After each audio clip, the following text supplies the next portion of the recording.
Welcome to the Find Your Leadership Confidence podcast with Vicki Noethling. You are about to discover impactful lessons that help you grow as an individual, grow your confidence, and find the positive and good within you, so you powerfully and authentically become the best version of yourself. Be sure you visit our website at www.findyourleadershipconfidence.com. While you're there, subscribe to us via your favorite network. Now tune in, get ready, and enjoy the journey of emerging as a leader of exception in the 21st century. Welcome, everyone, to the Find Your Leadership Confidence podcast. I'm your host, Vicki Noethling, coming to you from Roswell, Georgia. The goal of this podcast is to bring topics and guests that will empower you to become that confident leader and take your business and your life to the next level. Please join me in welcoming Jocelyne Morin-Nurse. And let me tell you about Jocelyne. She has been called an architect of success, possessing an impressive understanding of business.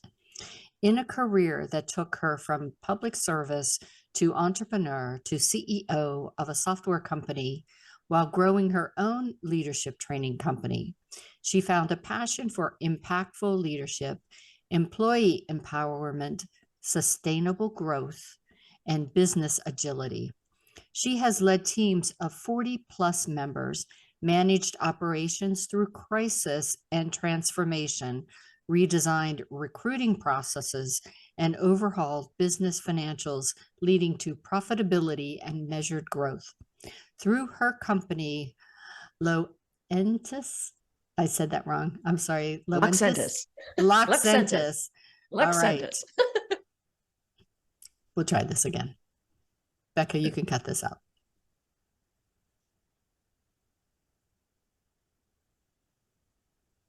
She has led teams of 40 plus members, managed operations through crisis and transformation, redesigned recruiting processes, and overhauled business financials, leading to profitability and measured growth.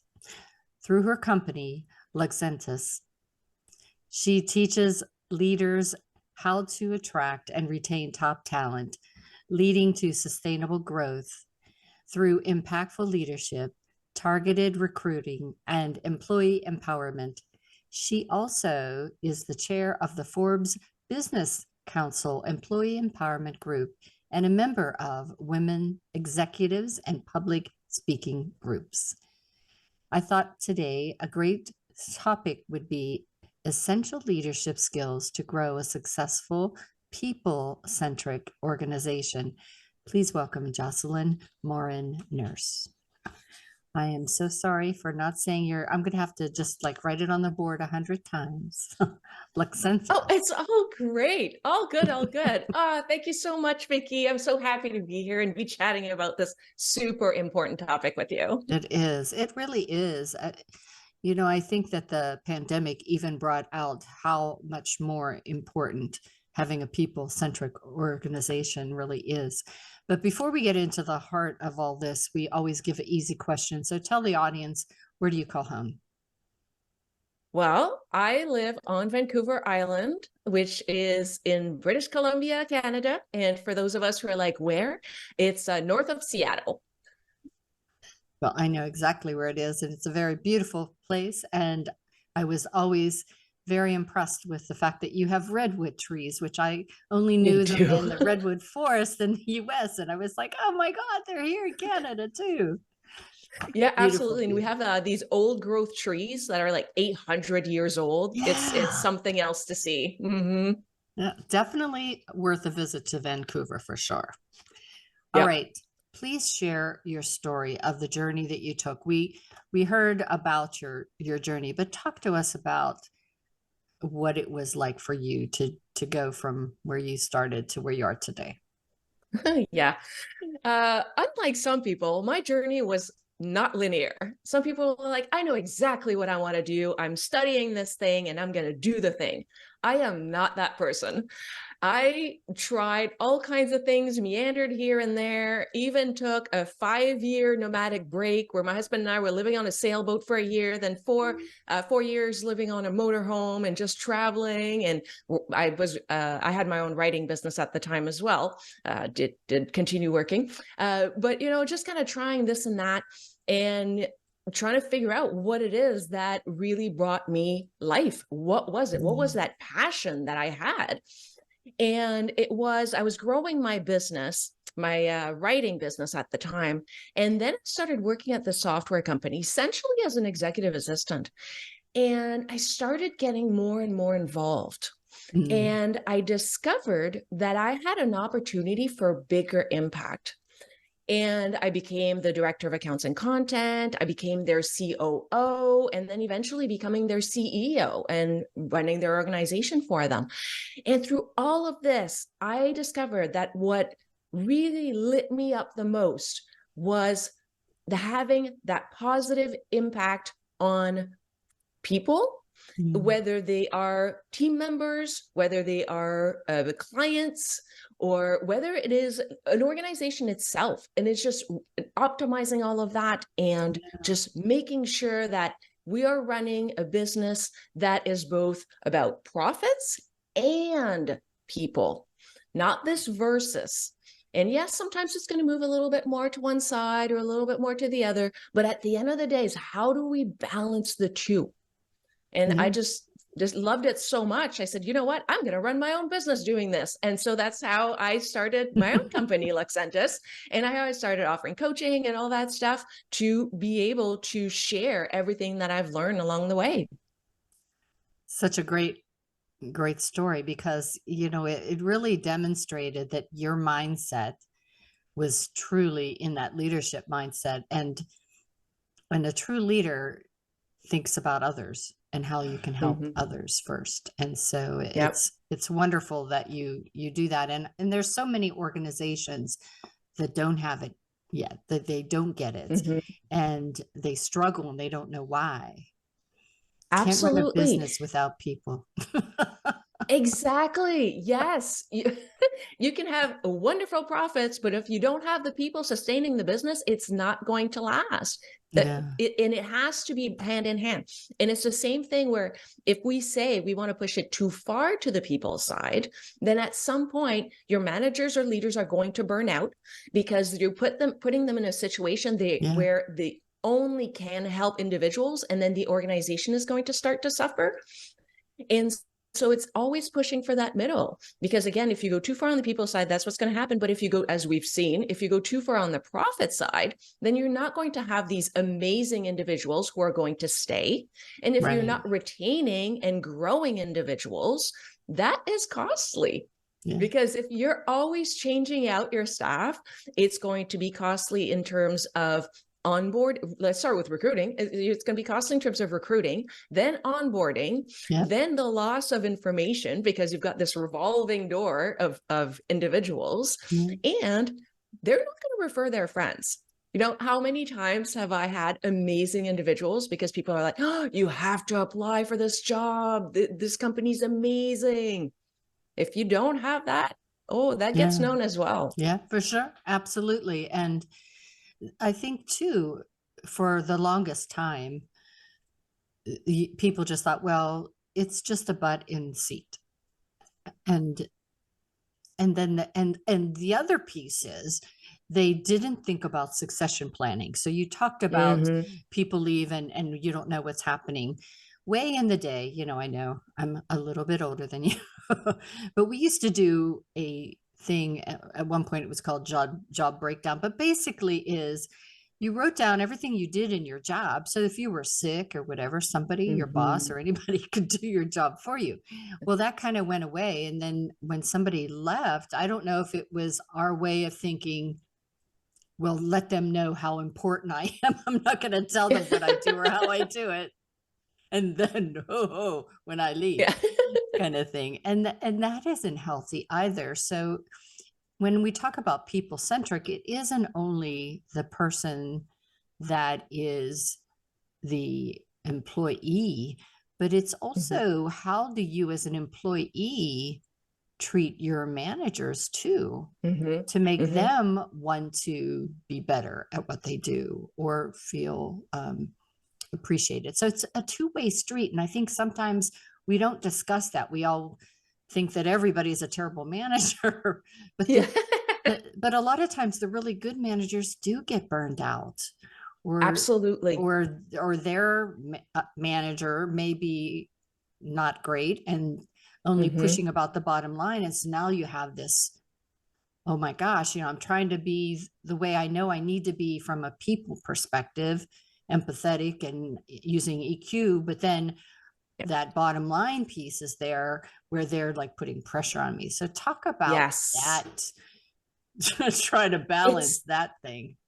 Absolutely. And it's such a difficult thing to manage when the organization is saying you have to be, well, we're going to use the term people-centric. So you have to be people-centric in the sense that you have to be there for team members, and you have to support them, and you have to encourage them, and you have to treat them so that they feel like the best people ever. Oh, and by the way, you also have to cut costs and run as lean as possible. And I want you to meet these impossible deadlines because we need to be faster and better and bigger than all of our competitors. And so the managers are just squeezed between these two competing pressures. And that leads to burnout for leaders because they're just exhausted and they're trying to do this without the proper skills, without the proper support, and without the proper culture. And actually, I was reading an article.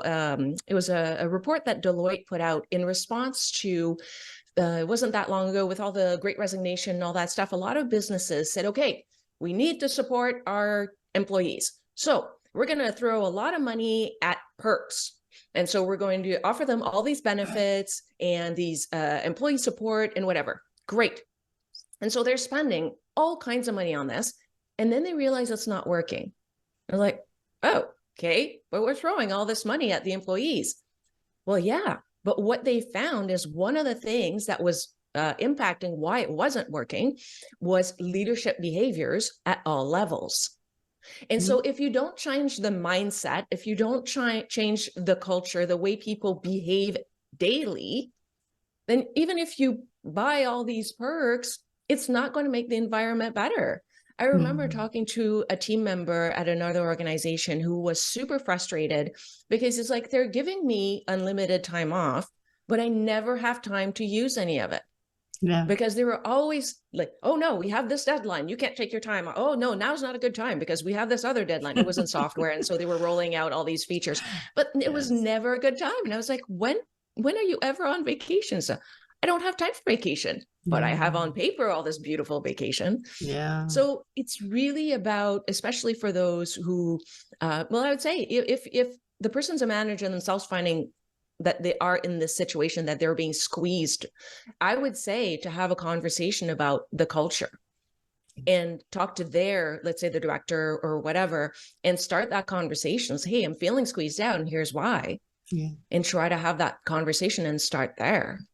Because the thing to remember, and it may seem like a difficult conversation, but the thing to remember is you are probably not the only manager that feels that way. That this is, if it's a cultural thing, it's probably widespread, and you would be the person that maybe could make a change for the better. Absolutely. And it may be, I'm not saying that, let's say the directors or whatever are being necessarily ill thinking, I'm going to say. It may be that they don't realize it because they're so focused on the numbers, on revenue, because that they have to be, right? Because and it's not necessarily about greed. It's about ensuring that the organization survives. But it's how do we ensure that the organization survives and that we focus on profits, but in a way that is to elevate the organization, elevate the team members that are there, and offer at the end of the day better service to our clients. Because again, without clients, we don't have revenue and we don't have a team, and then we don't have a business. So it's all kind of linked together, right? And so it's if we think of it more holistically, and we're willing to have these uncomfortable conversations, but in a very I'm going to say positive way, reminding ourselves that we're all on the same side here. We all want what's best, and then go there and have the conversations. Then we can be focusing on the money side without it being greedy, and also focusing on the people side. And whenever you were talking about time off for vacation, the other place that budget is impactful always, which I never could understand this, is training. So we want our managers to be better, and we identify where they're not, but we don't afford them the time or the opportunity to be trained. Yep, absolutely. It's almost one of the first things that gets cut. Absolutely. It's like, oh, we don't have time for this. We don't have budget for this. It's like, okay, that's great. And unless the company is truly in crisis mode, okay, let's take that off the table. Let's just say that that's the case. Okay, fine. I understand in that case. But in the normal operations, quote unquote normal, because there are always challenges, is how do we plan for that? How do we plan for training, both the cost of it and the time of it, and maybe even sustain training? And that's something that I started exploring with more corporations and enterprises, going, is there a way, instead of just offering like a half-day training, how can you support your leaders throughout the months as they face various challenges? Because if they took that conflict resolution training in January and now it's like November, they're like, what did I learn again in that training? So how do you support them?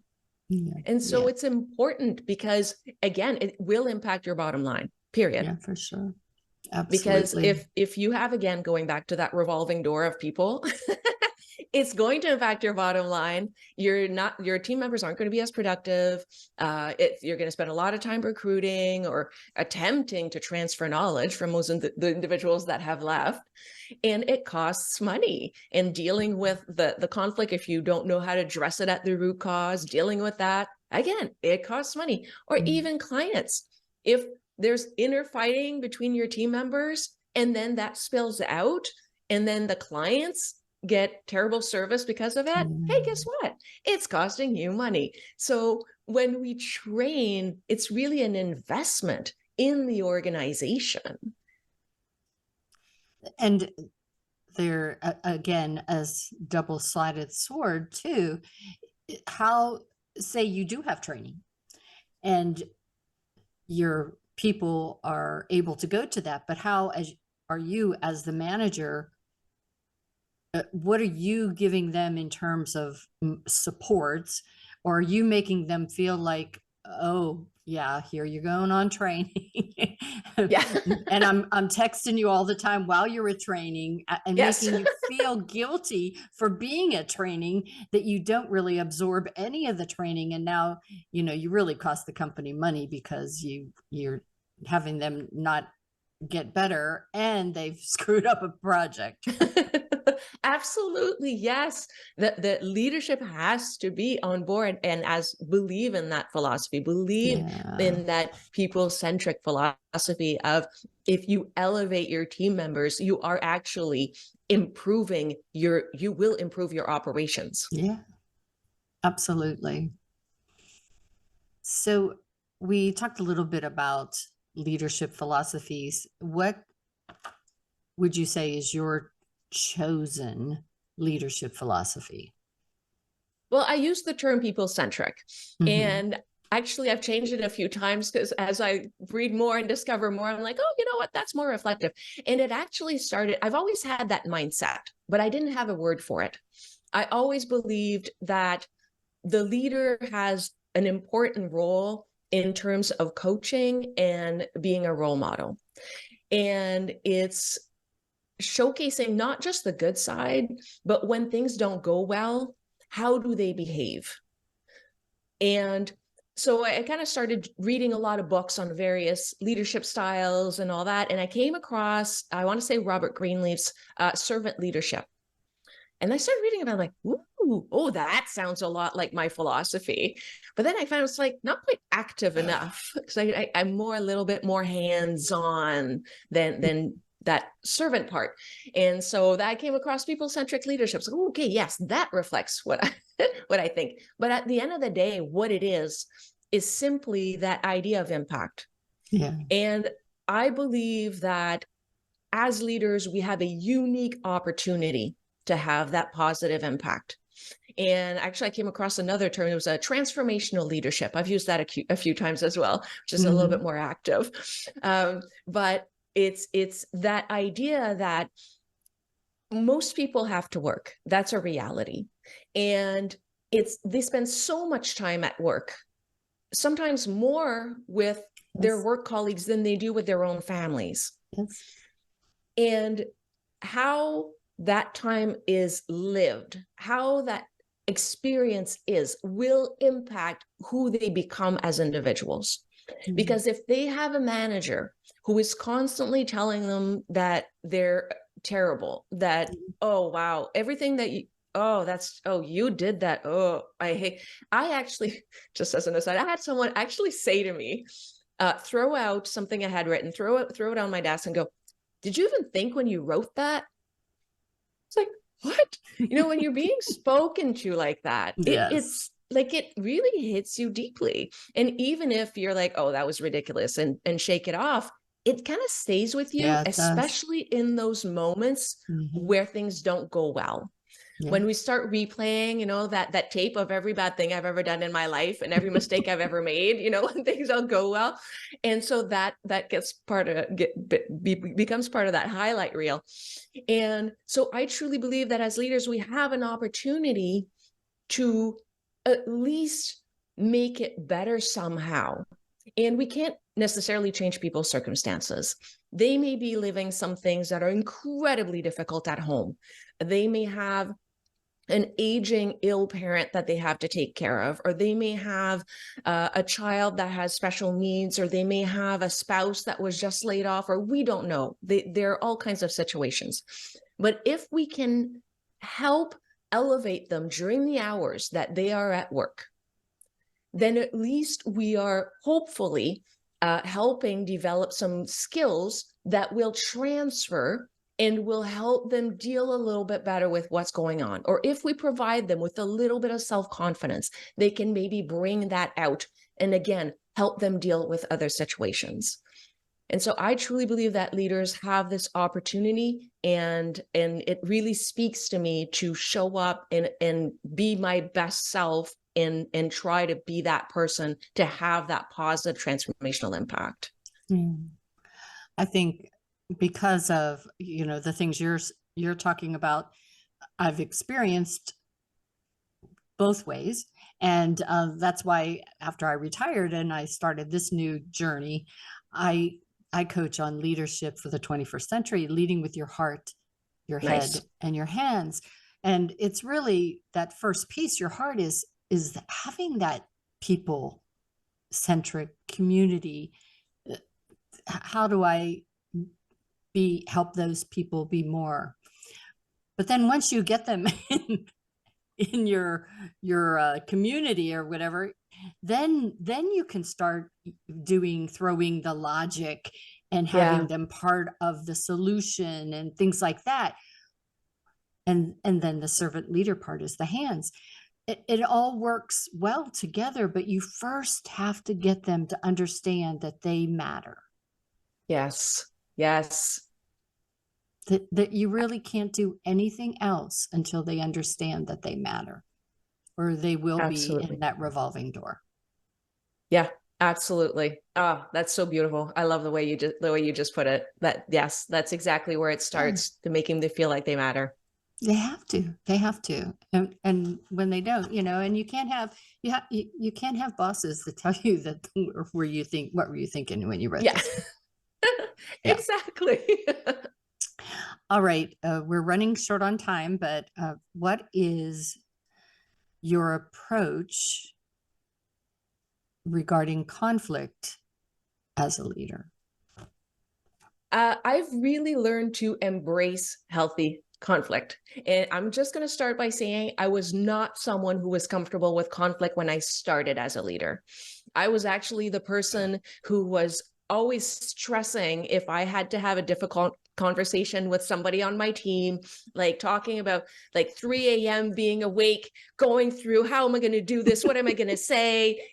Waiting, being outside, practicing, role playing. Oh, what's going to happen? In time, I've discovered that there is such a thing as a healthy conflict. And if you learn and recognize what is healthy conflict, and you develop the confidence that you can handle healthy conflict, then you will be able to have those conversations in a much more, I'm going to say, measured and calm manner. And a lot of it has to do with what I mentioned earlier, that idea of reminding everyone that we're on the same side. It's usually the case. Like, it's rare. You will have the odd toxic person, but for the most part, we're all on the same side. We all want the same things. We all want to make a better workplace or a better service for the client or whatever it is we're trying to solve. And vocalizing, we're all on the same side. Okay, things are getting a little heated here. Let's hit that virtual pause button and take a moment. Okay, now, and then come back. And it's building the trust that the other individuals will be willing to go on that journey, that exploratory journey when it comes to solutions, that it's not, I want to win because it's my solution and therefore it's the best and therefore I'm going to push for that. And it's trying to take in the various options and determine what is best for the organization or the team or whatever it is that we're trying to solve. And one of the ways that I find works really well is borrowing from improv when we do the infamous yes and. And yes. Yes and. Yes. So it really helps It in does. having those hard conversations, that the person feels so much more heard, as opposed to say, but, oh, I know you said this, but, and then it just feels like, what, are you even listening to what I'm saying? So it's just small tweaks, small changes, mindset shift about the approach that really makes it possible to have these passionate conversations at times. Mm-hmm. And one other thing that I found is usually when people, when it appears to be anger, there's usually something else. It might be frustration because they don't feel like they're communicating their idea properly. It might be frustration because they feel like maybe they're not being understood, or maybe they're just frustrated because they're afraid. Maybe they're afraid that if you don't pick my solution, the organization is going to crumble, or we're going to lose the client, or we're going to lose that team member, or so it might be fear that comes out as what appears to be frustration. And once we start really evaluating and recognizing that, okay, maybe the tone might be getting a little more stern, that it's getting a little more tense in here, but actually people are just very passionate because they care very, very deeply. Like, okay, how can we approach it in a calmer manner? And just doing that, I have seen it work many, many times. And now it's not fun. It's never fun to have these big conversations. But because I've done it so much, I trust the process now. And even at the end, if we can't agree, I found that if we because we've done it so much now, we're like, okay, is there another solution then? And there usually is, not always, but there usually is that third option that isn't my solution or your solution.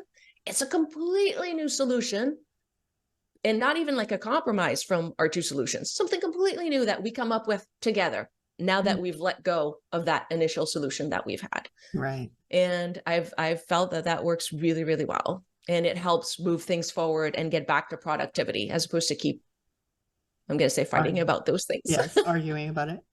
All Exactly. right. Thank you so much for that. And it's time now for me to share my screen.